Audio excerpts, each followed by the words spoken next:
வணக்கம் நேயர்களே, தஞ்சை சமையல் சந்தோஷினி. வாங்க பன்னீர் பட்டர் மசாலா மிளகு வறுவல் செய்யலாம். வாங்க. பன்னீர் எடுத்து வச்சுருக்கேங்க, கட் பண்ணி வச்சுருக்கேன். அதை வெண்ணெயில் போட்டு வறுத்து எடுத்துடலாம்.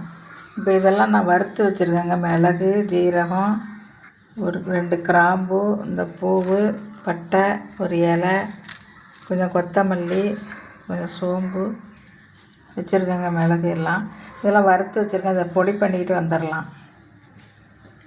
வாங்க. இப்போ அடுப்பை ஆன் பண்ணி கடாய் போட்டு வெண்ணெய் போட்டிருக்காங்க. அடுப்பை பற்ற வச்சிடலாம்.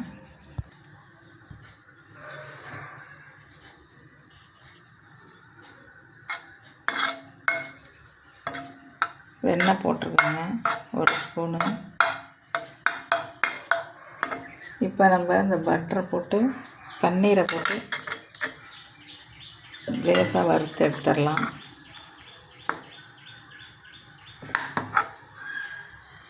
கொஞ்சம் சின்ன பீஸாக கட் பண்ணிக்கலாம்.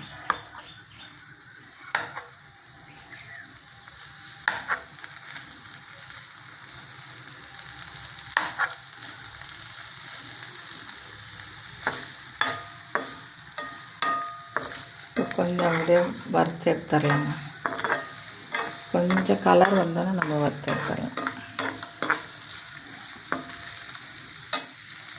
இப்போ நம்ம எடுத்துடலாங்க இதை. இப்போ இதில் கொஞ்சம் நம்ம ஆயில் கொஞ்சம் ஊற்றிக்கலாம். கொஞ்சம் சோம்பு போட்டுக்கலாம்.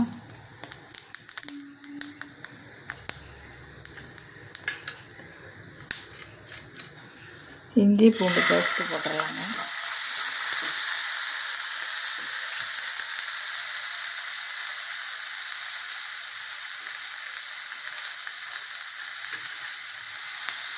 வெங்காயம் போட்டுடலாம்.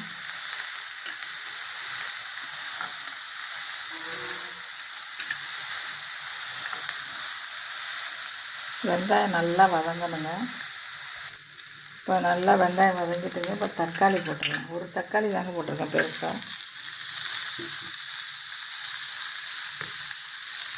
தக்காளிக்கு கொஞ்சம் உப்பு போட்டுடலாங்க. அதுதான் நல்லா வேகும்.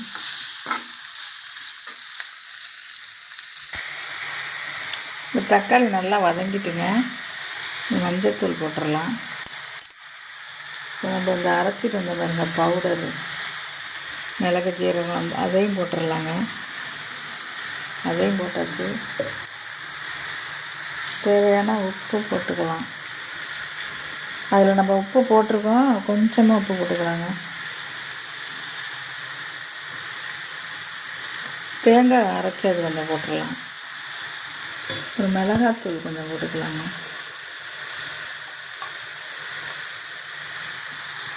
மிளகுல காரம் இருக்கும், அதனால் கொஞ்சமாக போட்டால் போதும். அவ்வளோதான். எல்லாம் போட்டாச்சு. இப்போ நல்லா வதக்கணுங்க. இவ்வளோ வாசம் அடிக்குது கம்ம கம்மன்னு.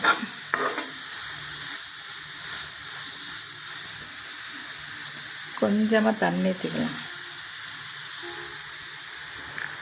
கொஞ்சம் தண்ணி ஊற்றிக்கலாங்க. நம்ம எல்லாம் போட்டாச்சு. நல்லா வதங்கணுன்னா இப்போ நம்ம பன்னீரை போட வேண்டியது தான். நல்லா கொதிக்கட்டுங்க.